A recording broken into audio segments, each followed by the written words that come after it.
pleasure of introducing to you all a fellow mentor in the Mentor Project, Hara Estroff Marano. Hi, Hara. Hi. Hara is a long-time editor-at-large and former editor-in-chief of Psychology Today. She's the author of 3 books, the last one being, and I love this, A Nation of Wimps, The High Cost of Invasive Parenting.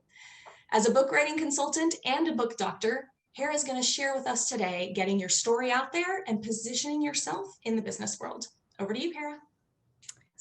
Hi. So I've been listening to many of the talks this morning, and a couple of things I heard a lot about were connecting, and I'll mention a little bit more about that. I also heard a lot about artificial intelligence. But what I'm going to give you is, I have nothing against artificial intelligence, but what I'm going to give you is real intelligence, actionable intelligence. And in 3 words, I can just sum up what I'm going to say in 20 minutes. And that is, tell your story. We live in the information age. We're drowning in the information age. Data are everywhere. But I'm sure you know that no one ever falls in love with a chart or artificial intelligence. So stories are how we know what we know and how we get inspired to do what we do. Think about your own experience, your own history. It's how you get and connect with customers. So I'm going to boil my message down into 10 points about how they relate to you and what you do. And hopefully some of them will be in ways that you never thought about before. So first, what I'm going to say, and I guess this is a kind of a follow-up to Nick's talk. I first want to say to everyone, congratulations. Whether you know it or not, you are in the media biz. If you have a website, and I assume every one of you does, if you have a Facebook page, a LinkedIn presence, then you deliver your own message directly to the world. And just reflect on that for a minute, because it means you're really in the broadcasting biz. So no matter what else your business is, no matter what you focus on, no matter what your product is, you're also in the media biz. And you must tell your story, your very distinctive story, just to capture the interest of potential customers and clients. And the single most important corollary of that fact is point number 2. Say hello to skill with the written word. That's my bag. If you have it, use it. If you don't have it, develop it. And if you don't have the time or the talent for that, then hire it. But you've got to make use of it. Number 3, what's the most important thing you need to do with words? And that's to tell your story about your mission, your purpose, your values, your service or your product, your commitment to quality and problem solving, or even about yourself. Point number 4, why tell your story? Because we're human beings and our brains are built for narrative. So telling stories isn't just the oldest form of entertainment, it's the highest form of understanding. And the need for narrative is actually embedded very deep in our brains. And the brain is made to grasp stories, not statistics. And your job is to turn numbers into narratives. Of course, include your product and service information, but frame everything in a story, and a story that reveals what people want to know about you and your company in order to do business with you, because you've got to create that connection. So how do you know what people want to know? Well, it's exactly the things that you want to know in selecting the companies that you want to do business with on a professional level and on a personal level. So it's the values, your values, commitment to fairness, your reliability, trustworthiness, the care you put into what you do, the understanding you have of customer needs, the advantage you offer, your uniqueness. Um, of course, somewhere in there, there's going to be cost, but we all know that cost is calculated in more than just dollars. It's meeting delivery schedules, it's meeting quality standards, it's responsiveness to needs, and it's service. So all of these elements have to be addressed or inferred from your story. Um, so I know it sounds counterintuitive, but storytelling is really the most efficient way of packaging information. I know you've been led to believe in charts, as I have, but storytelling is the brain's language, and it understands it most quickly. And neuroscience has a lot to say about narrative, because it's a brain device. In fact, there is a central processor embedded in the left hemisphere of your brain and my brain. And it's driven to make a coherent narrative of all the scattered facts of our lives, perceptions, memories, actions we take. And it's determined to make order out of the chaos. And the story that we tell to ourselves about ourselves is actually our sense of self. That's what we call it. So narrative is a really very efficient form of human communication. It's more powerful than any other way of packaging information. Um, so what makes telling purposeful stories the most efficient means of persuasion in everyday life? Because aside from giving information, the nature of stories is to translate ideas into action. So telling stories does the selling for you. And just think of stories as the brain's logic. Thinking that we make decisions purely on rational logic it's actually one of the stories we tell ourselves to justify the decisions that we make by other means. Caring, emotions, those are the things that really carry us forward into our decisions. Emotions, they move us forward into decisions and actions. So stories create feelings, and feelings move people to action. That's the connection there. So your job is to use the emotional resonance of stories to persuade others, potential customers, to act on your goals, which is to sell. So you want to build an emotional connection to advance your goals. Number 5, the first rule of telling stories is to give the audience, whether it's business person or a theater full of moviegoers, an emotional experience. I don't care what form of storytelling you're in. PowerPoint presentations may be powered by state-of-the-art technology, but reams of data really aren't going to engage people to move them to action. What stories are state-of-the-heart technology.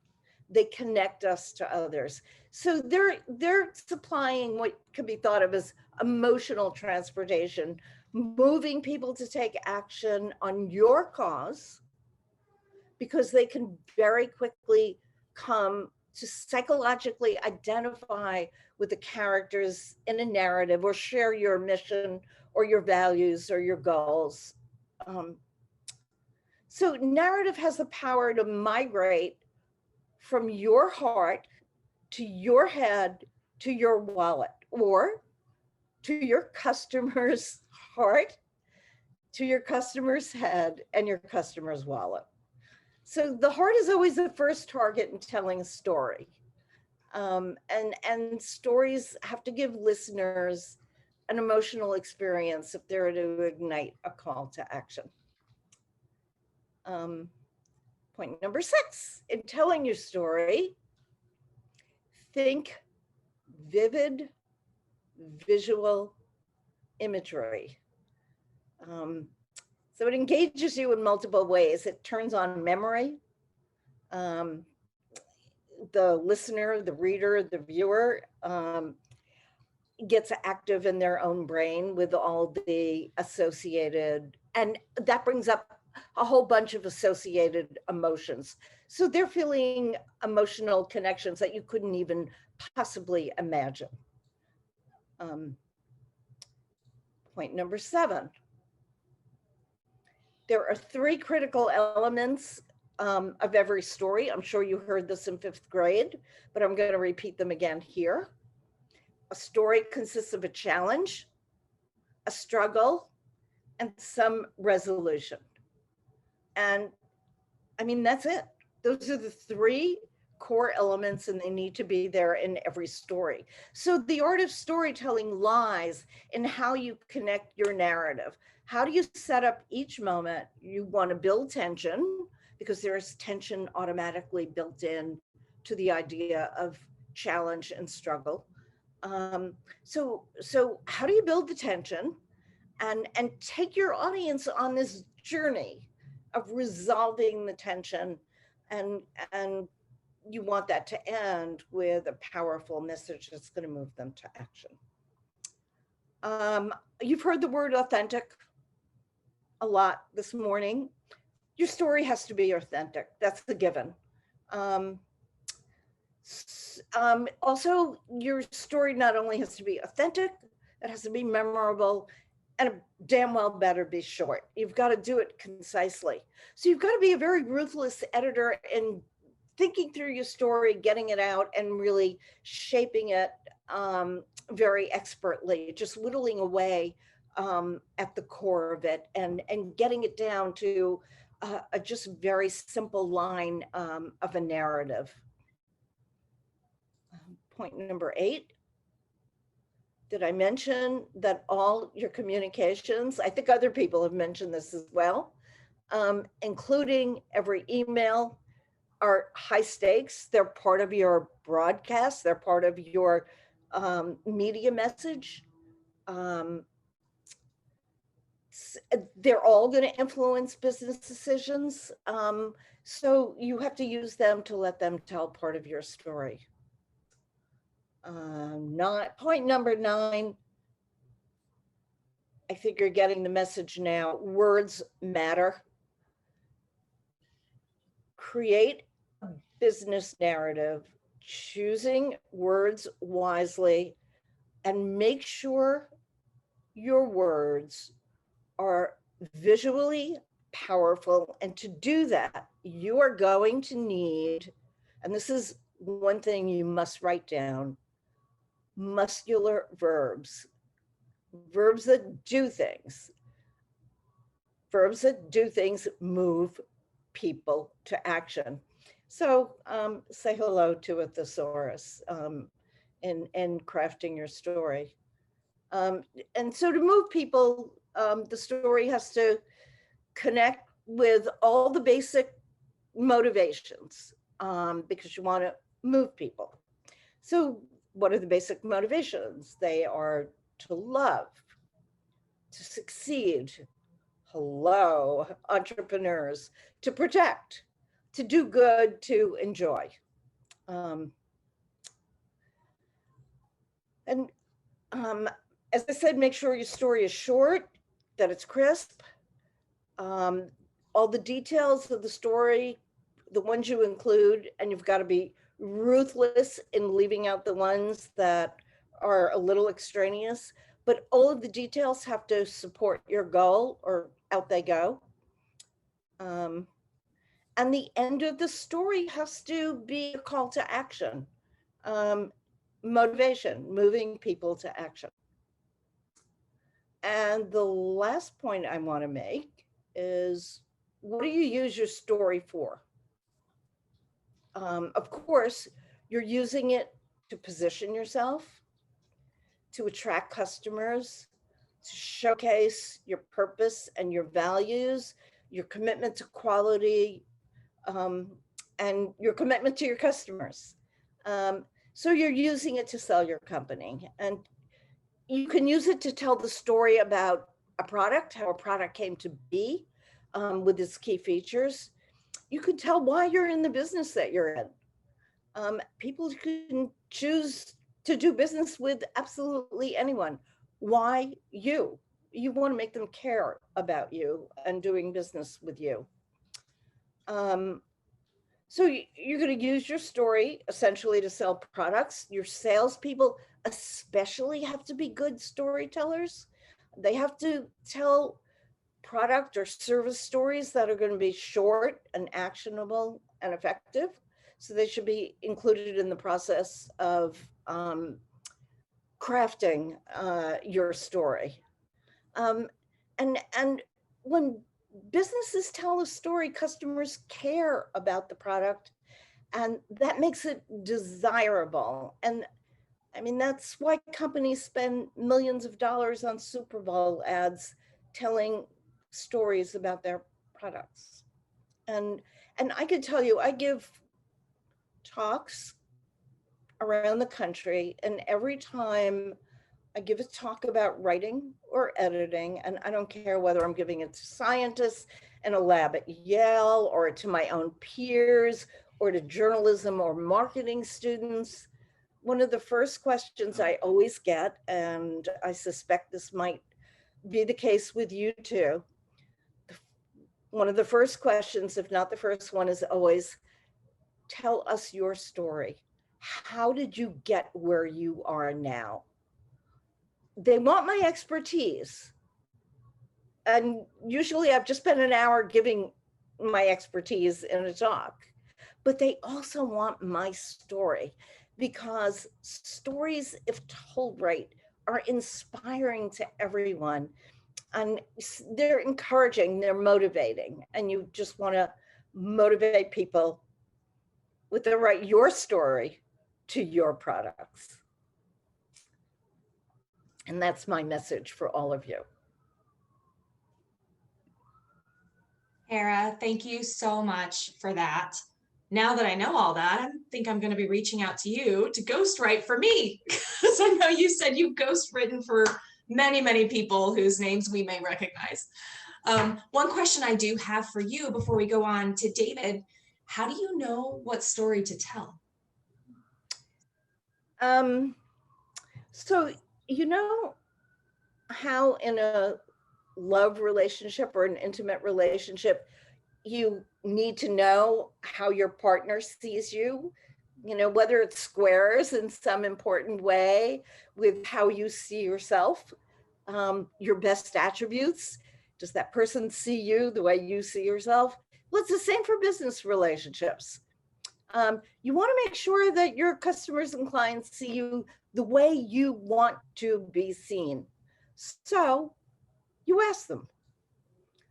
You also ask your employees, especially your salespeople. And that way you can get an accurate reflection of what about you is appealing to others. And then you build your story around that. That gives you clues as to what the core piece of your message is, your core story. That's wonderful. And where can people find you if they want to connect with you? They can find me on LinkedIn. They can find me at Psychology Today. That's wonderful. And I think we also have a connection to you on the speakers tab for One Business World as well. So thank you, Hara, so much. It's been a pleasure. Thank you.